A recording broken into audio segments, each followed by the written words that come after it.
Hey everybody, it's Kristie with AG Takes Over. I have a few quick minutes before the kiddo and my wife get home, so I wanted to share something that just came in the mail today. By the way, if you're new here, I talk about American Girl dolls all the time. That's pretty much the whole point of the channel. Share my nerdy excitement with other people. And today I want to share a nerdy book excitement with you. So if you're a regular viewer, recently I posted a video sharing how you can access American Girl books, 22 titles, for free on the American Girl website, and including some teacher guides, or like book club guides, things like that, homeschooling parent guides, whatever. And several people commented like, oh, there were 2 new mysteries on there that I had, not new, but like 2 mysteries that I hadn't read on there. Or I see they have some of the mysteries. I love those. Also, the history mysteries are really good. And I have a friend, Kirsten of This American Girl Reads. If you haven't checked out her channel on YouTube here, do so. But she also did a video not too long ago talking about the mysteries, the American Girl doll character mysteries, and singing their praises. And I have not read any, not the history mysteries or not the character mysteries, like the historical character mysteries. I have been on a kick this year to finish reading the historical books that we have, like the character core books. So like the 6, if they're the older series, or the, if it's the Be Forever, then the 2 that have, book 1 has stories 1, 2, and 3, and book 2 has stories 4, 5, and 6, whatever. And I'm recording this on May 14th. I don't know when you'll see it, but I recorded this on May 14th. And at that time, I think I had read like 28 of the American Girl historical books that we own this year so far. So I've been trying to prioritize those a little bit more, and I'm almost through all the core ones, which means I get to start on the mysteries, and I'm excited about that. So I'm only going to read the mysteries that we have if I have read the girls' main stories. And then if we have mysteries, but it's like Caroline's and I haven't read any of Caroline's books and we don't own any of Caroline's books, then I'll go to the library and read Caroline's books before I read her mystery. That's what my friend recommended. So like read their main stories to more fully appreciate and enjoy their mysteries. But this whole like history mystery thing, have you heard of it? Have you read them? Well, guess what? When somebody commented and they said, you should read the history mysteries, I was like, funny you should mention that. I happen to be waiting on my order of them to show up. So there was somebody in Michigan who was listing them on Facebook Marketplace, and they originally had them at $4 each. I didn't know what the like MSRP was, but they had them listed at $4 each, and then they had marked them down to $3 each. And I was like, well, how many of them are there? They had all 22, and they looked to be in good shape. I looked it up. There are 22 of them. So I was like, that would be nice to get the whole set. Do the math. That's $66 plus shipping, but it's all books, so media mail. Even though it's going to be a heavier package, that'll be a cheaper package because it can go media mail rate. So I reached out to the person and I was like, would you be willing to ship? And that's a side tip for Facebook Marketplace purchases. Sometimes people list things locally and they mean it, and they're not willing to take electronic payments. They're not willing to ship, and won't even acknowledge you. But sometimes people will. And since I wasn't asking like for 1 book or 2 books, I was like, I'll take the lot if you're willing to ship them, and I'll obviously cover shipping. So she did, and they just arrived. I came down from work and I was like, oh, my books are here. So I have to read a couple more of Felicity's to be done with her 6 core books. And then I'm going to probably go ahead and, I don't know. Let me know in the comments if you've read both. Would you start with the history mysteries, which are not American Girl character related, or would you go ahead and go to the character mysteries? I'm open. I'm willing to whatever. So let me just show you each title if you're not familiar with these. And the little blurb on the back is not that long. So I'm just going to go ahead and read them. Look, if you're not interested, you don't have to watch this video and just come back for my next video. But if you are interested, it'll give you a little blurb. And let me know in the comments if you would like me to do any recaps or anything further with these other than just show you that I got them. So this one is volume 1. And do they have colored pictures? They do not. They have a few. It looks like just a small picture at the beginning of each chapter, like that. And is it a different picture at the beginning of each chapter? I shall tell you. Hold on. Yes. So there is a tiny little black and white illustration at the beginning of each chapter, and that seems to be it. At the back is the catalog, get a free AG catalog, and order the magazine. Neither of which you can send in anymore because they're both, well, to Boone, Iowa for the magazine and to Middleton, Wisconsin for the catalog. But these may not even have been read. Like maybe the spine is like completely intact. It sadly seems like they didn't even get read, but they're about to. All right. So number 1 is called The Smuggler's Treasure. It says, it's 1814. America is at war with Britain, and 11-year-old Elizabeth Holder is suddenly alone. Her father, the only family she knows, has been taken prisoner by the British. Sent from Boston to New Orleans to live with relatives she's never met, Elizabeth soon learns that a treasure is hidden in her new home. Her desperate search to find the treasure and buy her father's freedom takes her deep into a world of pirates, smugglers, and enemy ships. And then it says, History Mysteries from American Girl, Intrigue for Girls 10 and Up. And the original price was $6, $5.95. Plus you would have tax and all that. So, yeah, I got them for half price, and they're still in perfect condition, and I got the whole series all at once. That's a win. All right, let me grab the next one. Book number 2 is Hoofbeats of Danger.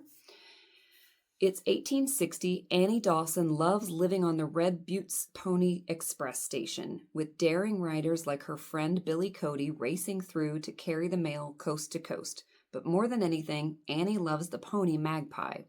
When Magpie suddenly turns wild and dangerous, Pa says she has to be shot. Annie's sure someone is poisoning the pony, but how can she prove it? And can she prove it in time to save Magpie? I don't know.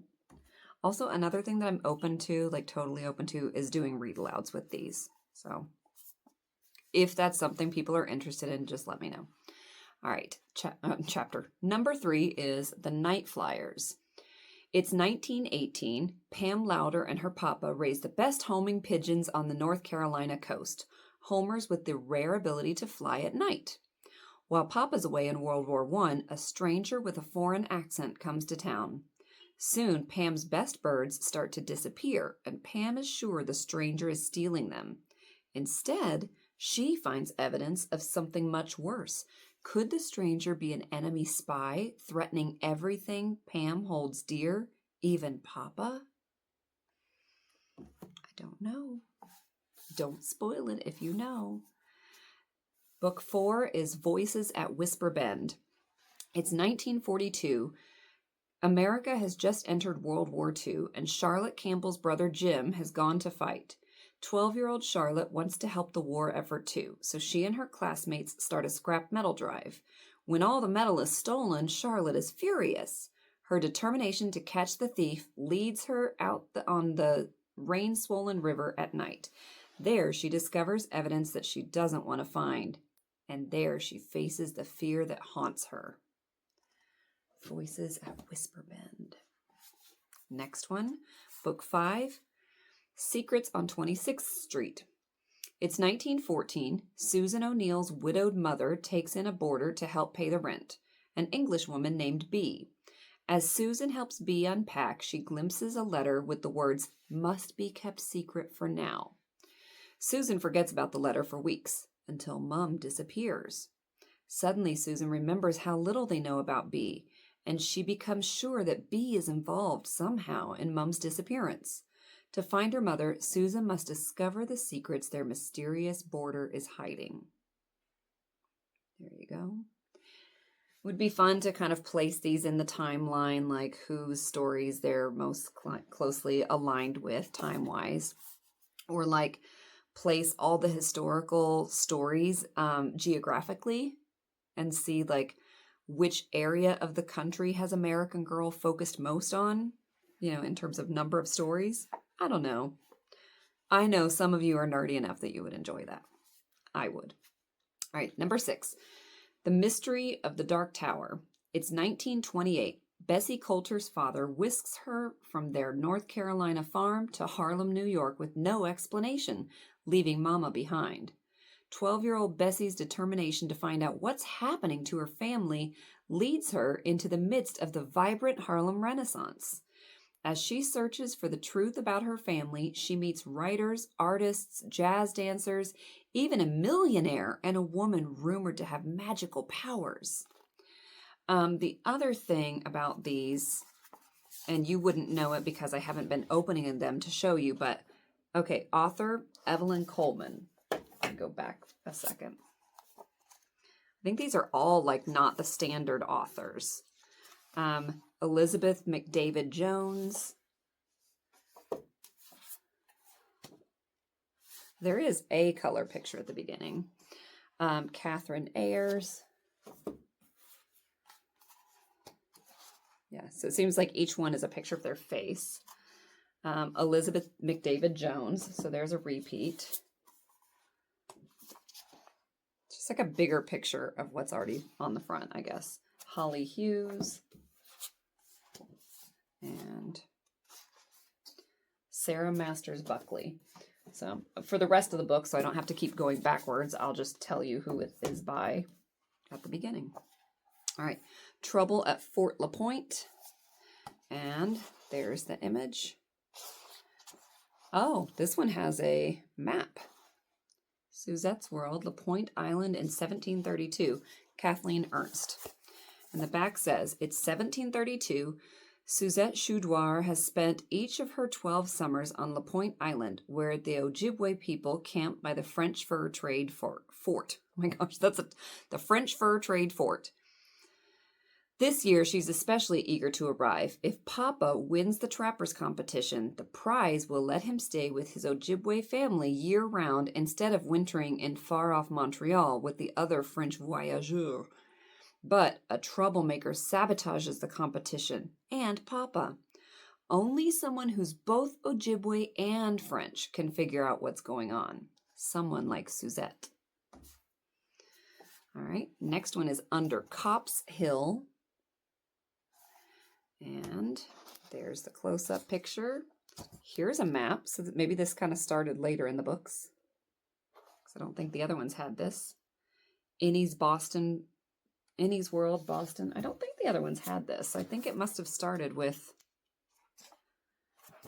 Seems like it started with book 7. We'll see if the rest of the books keep this up. This one is also by Catherine Ayers. I remember we read that name earlier. It's 1908. 11-year-old Innie Moretti loves the library club at the new settlement house for immigrant girls in Boston's North End. She delights in borrowing books, listening to stories, dancing, and making friends. But soon, strange things start to happen at the settlement house. Items go missing or turn up in odd places. Is it a thief, or could the house be haunted? There is a cemetery just across the street. As Innie tries to solve the mystery, she starts looking guilty herself. Dun, dun, dun. All right, the next one is Watcher in the Piney Woods. And there's the close-up of the kiddo's face. And here's their map. I like this. I like the addition of the maps. Cassie's World, Virginia in 1865, Elizabeth McDavid Jones. And I think that's the third one by her. Watcher in the Piney Woods. It's 1865. Near the end of the Civil War, 12-year-old Cassie Willis learns that her brother Jacob has been killed while fighting in the Confederate Army. Torn by grief, she runs to the secret thicket in the piney woods that she and Jacob loved and stumbles smack into the hideout of a crazed deserter. Cassie escapes, but she can't forget the deserter's threats or shake the feeling that someone is watching her. Is the deserter spying on her family from the woods, planning to steal from them, or worse? All right, that brings us up to number 10, and it is Shadows in the Glass House. So here is the close-up. Here is Mary's World, Jamestown in 1621. It's 1621. 12-year-old Meredith, or Mary Shipman, is kidnapped from the streets of London and taken to the Jamestown settlement in the New World. There, she's forced to be an indentured servant in the glass house, where Italian glassblowers are competing to be the first to make cristallo, a highly prized clear glass. Glass blowing is the most magical thing Mary has ever seen, like turning fire to ice. But the spell is shattered when a midnight intruder makes trouble and tries to frame her only friend. Don't you let him, Mary. All right. The next one is The Minstrel's Melody. And this is the first one. They do change these things. This is the first one. So book 10 had the map, right? But the author's name is not on the cover. Now they're putting the author's name on the cover. So like book 5 or 6, they started showing the maps. I can't remember which one. And then book 11, they start showing the author's name on them. So Eleanora Tate. There's the kid's face. And here's Orphelia's World, Missouri in 1904. And I guess I should check and see if they added any more illustrations or if it's still just the first page of each chapter. Because other things are slowly changing. Nope, seems like still the same thing. Just the one. And make sure at the back there's nothing different. Oh, now I gotta go back. They're not following the same format. So here, they added these looking back sections, and I don't know when that started. So hang tight. I got to go find out when that started. Okay. It was in book 10. It was in book 9. When did they start this?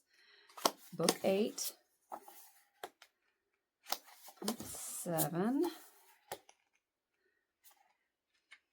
Book 6. Maybe they started at the same time they started the map. Book 5. No, they started it soon. Book 4. Book 3. They just didn't have it in the first book or what? Book 2. Did they have it the whole time and I just now am noticing? Sure did. They've had it the whole time. Don't mind me. I don't know what I'm talking about. Okay, so all of them have full color illustrations towards the back, just like the rest of the historical books have that looking back section where it'll be like not just about this character, but what life was like and a little more context in that time period. So all of them so far have that, but they didn't all have the author's name on the cover and they didn't all have the map of the area at that time. Anyway, back to this, Orphelia's World. The Minstrel's Melody. It's 1904. 12-year-old Orphelia Bruce dreams of being a musical star. She has the talent to make her dream come true. Her biggest obstacle is Mama, who forbids her to perform anywhere but at church in tiny Calico Creek, Missouri. When Orphelia's idol, Madame Merita, or Merita, I don't know, Meritta, comes to town with her traveling minstrel show, Orphelia runs away with the troupe, hoping to perform at the St. Louis World Fair.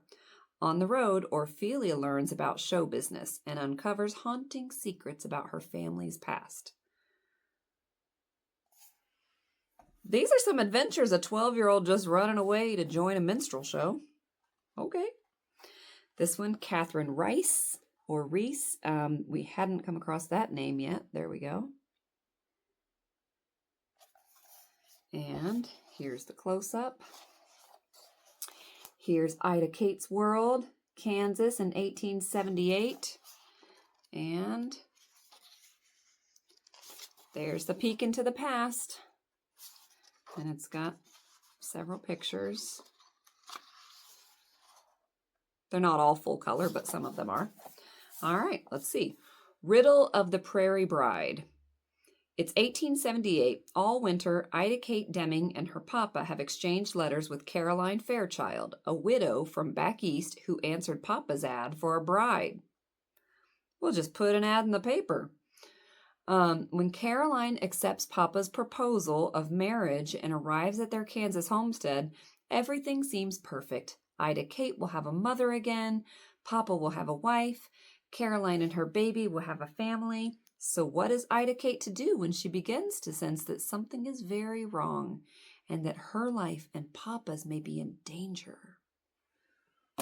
These are some heavy things. I see why they said 10 and up instead of the regular 8. All right, Sarah Masters Buckley, or Bucky. We saw her name earlier. This one is Enemy in the Fort, and takes place in 1754. And this is Rebecca's World, New Hampshire in 1754. Enemy in the Fort. It's 1754. Rebecca Percy lives in a New Hampshire fort on the edge of the English frontier. She's waited for years for word of her parents, captured by the Abenaki Indians. Then, Widow Tyler, the kind woman she lives with, takes in a white boy raised by Abenakis and just brought back by English soldiers. Rebecca is appalled to see that the boy's loyalties lie with the Indians.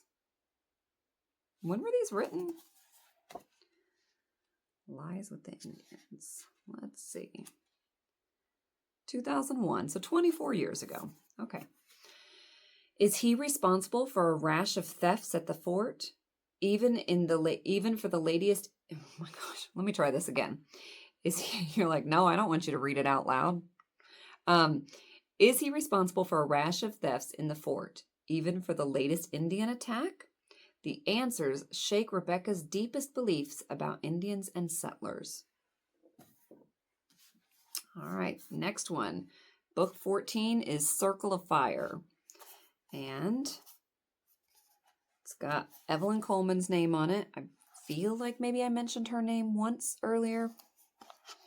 1958. There's the close-up of the cover illustration. And this is Mendy's World, Tennessee in 1958.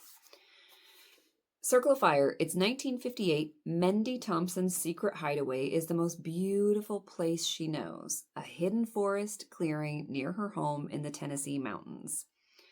When Mendy discovers that trespassers are coming into the clearing at night, trampling and littering it, she tries to scare them away, but the intruders are filled with hate. Instead of leaving the clearing, they turn on Mendy and on those she loves. Mendy has never imagined such hatred, and now she must find a way to fight it. All right. Oh, The Night Flyers, which was one of the earlier books, won an award because now Elizabeth McDavid Jones, the title, the author name is there, but it says Edgar Award-winning author of The Night Flyers.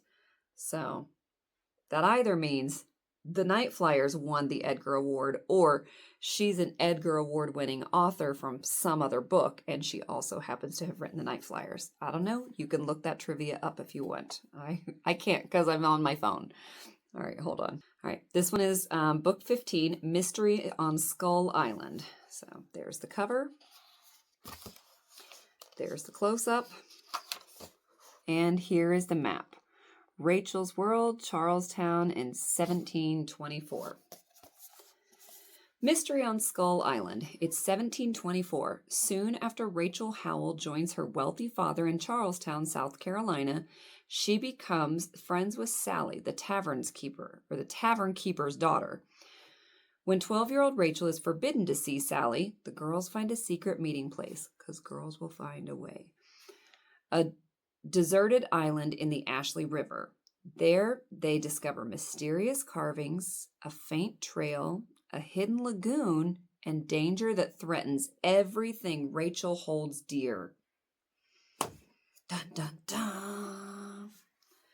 All right, the next one is called Whistler in the Dark. And this one is by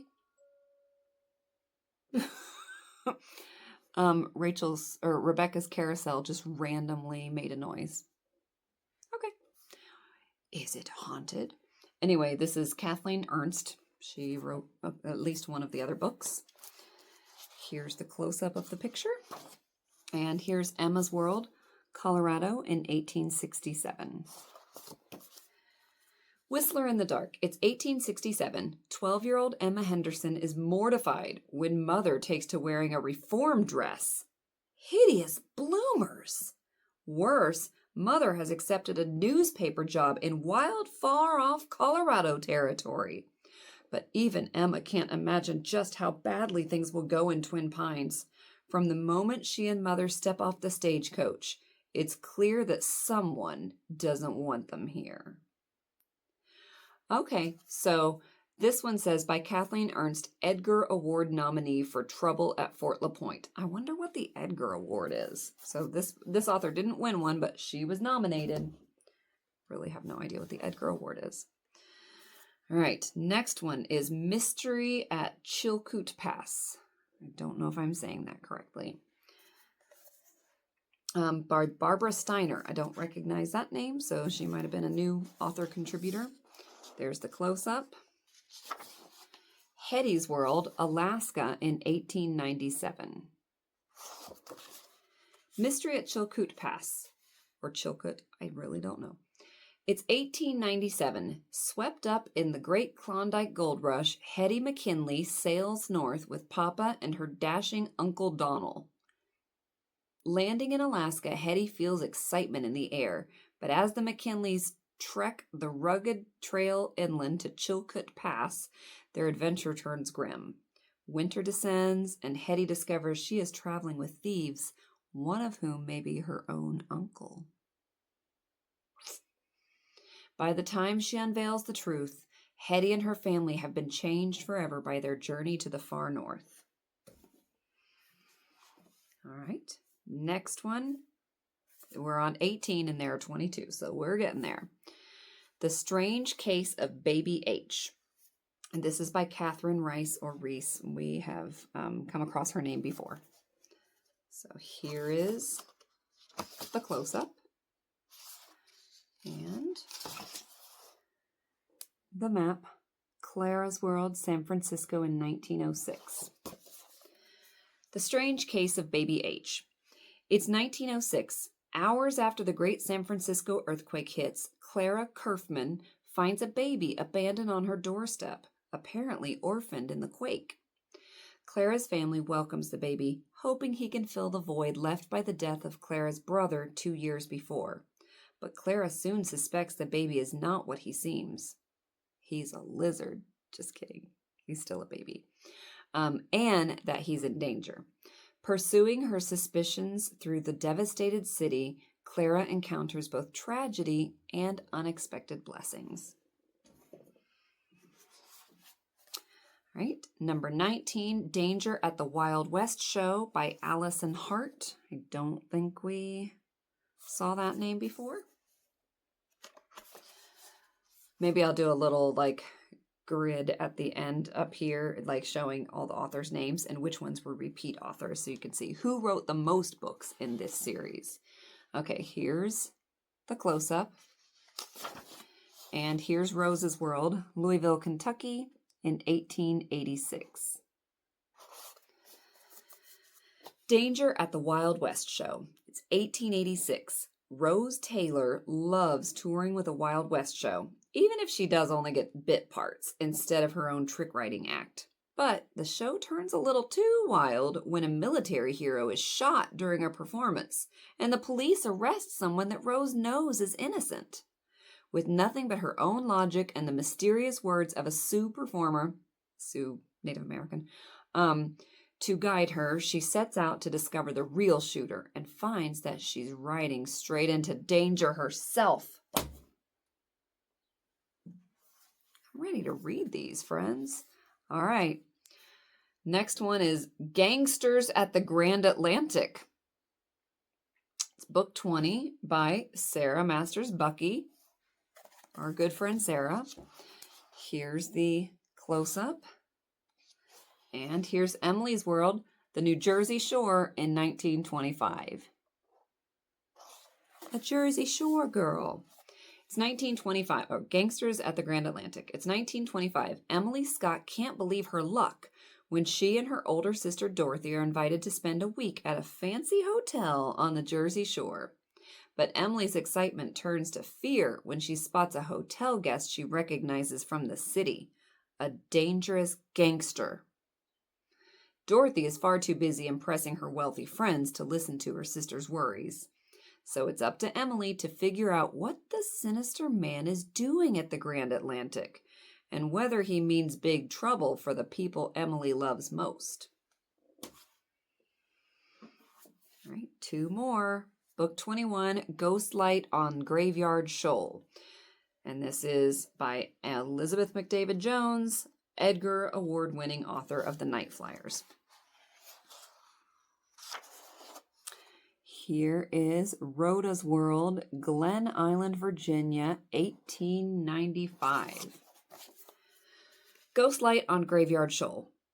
It's 1895. Rhoda Midyett has lived all her life on Glen Island, where her father is the keeper of the U.S. life-saving station, but she's never before seen the odd light she now glimpses at night. Moving along the cape above Graveyard Shoal. Could it be the ghost of the shipwreck?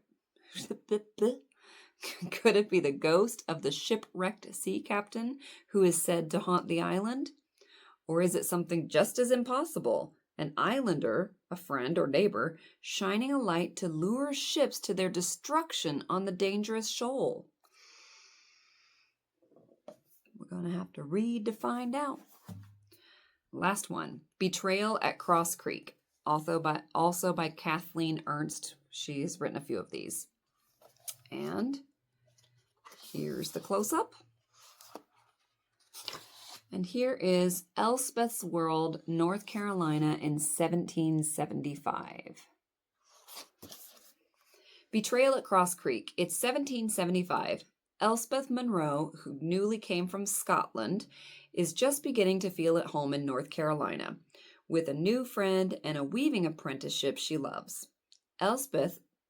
To Elspeth, the brewing revolution feels very far away until someone starts to threaten her own family, trying to force them to join the rebels.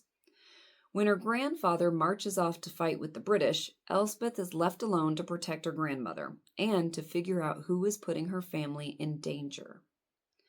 And this says Kathleen Ernst, Agatha, not Edgar, Agatha Award nominee for Whistler in the Dark. All right, so their authors were nominated for a couple awards, won a couple of awards, not bad. Granted, I don't know anything about the Edgar or Agatha Awards, so I'll have to look those up. Agatha seems like it's a mystery award, but I could be wrong. So I'm excited about these. I know that, reading historical fiction can be dangerous if you don't know enough about history, because if it's the only perspective you get, like every author has their own biases and they're giving you one side of a story and you're not getting the rest of the perspectives, right? But I don't think I'm going to rely exclusively on American Girl mystery or history mysteries as my only source of learning about American history. It's just one source. So I think it'll be okay. I'm excited to see if these teach me some things I didn't know. I'm sure they will. All of the American Girl history books do. And if it kind of helps bring history to life, because I didn't always have the best social studies teachers growing up. And by didn't always, I mean, I didn't ever have the best history teachers. So I'm excited to enjoy some historical fiction, even if it's meant for 10-year-olds. I don't care. Read what you like. All right. So I'm going to finish my Felicity books and get started on these probably next, unless you all weigh in the comments and tell me I should definitely read the character mysteries first. I don't care. I own both of the kinds of books, so I can do whatever. Let me know if you have a preference, if you're interested in me doing read alouds, if you want me to come back and give you any reviews of these books, anything like that. If you don't like books, 1, I'm not sure why you're still watching this. And 2, you don't have to say that in the comments. You can just say something nice, like, I hope you're having a great day. Thanks for enjoying things and sharing your joy. All right. Take care. If you're reading a book, American Girl or otherwise, feel free to let me know the title in the book or in the comments and whether you're liking it. See you soon.